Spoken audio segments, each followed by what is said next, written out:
Code திரைப்படத்தின் சிறப்பு காட்சிக்கு தமிழக அரசு அனுமதி வழங்கியுள்ள நிலையில் டிக்கெட் முன்பதிவு செயலிகள் ஹேங் ஆகும் நிலைக்கு தள்ளப்பட்டுள்ளன.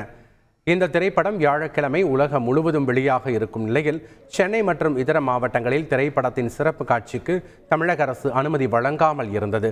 அதற்கான பேச்சுவார்த்தையில் காலை 9 மணிக்கு சிறப்பு காட்சி திரையிடப்படும் என அதிகாரப்பூர்வமாக அறிவிக்கப்பட்டுள்ளது.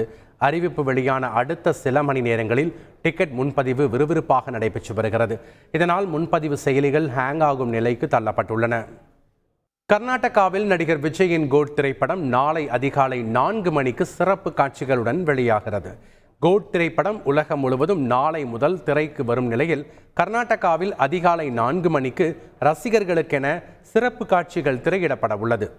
மாநிலம் முழுவதும் 120 திரையரங்குகளிலும் பெங்களூரு நகரில் மட்டும் 40க்கும் மேற்பட்ட திரையரங்குகளிலும் திரையிடப்பட உள்ளது.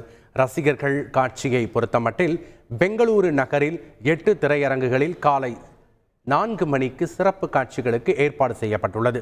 விஜய் அரசியலுக்கு வரவுள்ள நிலையில் அவரது கோட் திரைப்படம் மிகுந்த எதிர்பார்ப்பை ஏற்படுத்தியுள்ளது. புதுச்சேரியில் உள்ள 10க்கும் மேற்பட்ட திரையரங்கில் உள்ள 15 ஸ்கிரீன்களில் நாளை கோட் திரைப்படம் வெளியாக உள்ளது.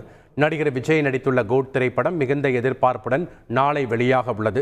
குறிப்பாக புதுச்சேரி நகர பகுதி மற்றும் கிராமப்புறங்களில் உள்ள 10க்கும் மேற்பட்ட திரையரங்குகளில் உள்ள 15 ஸ்கிரீன்களில் காலை 9 மணிக்கு சிறப்பு காட்சி திரையிடப்பட உள்ளது. மேலும் நாளை 5ஆம் தேதி முதல் 8ஆம் தேதி வரை 4 நாட்களுக்கு நாள் ஒன்றுக்கு 5 காட்சிகள் திரையிட மாவட்ட ஆட்சியர் அனுமதி வழங்கியுள்ளார். செய்திகளை உடனுக்குடன் தெரிந்து கொள்ள உடனே சப்ஸ்கிரைப் பண்ணுங்க.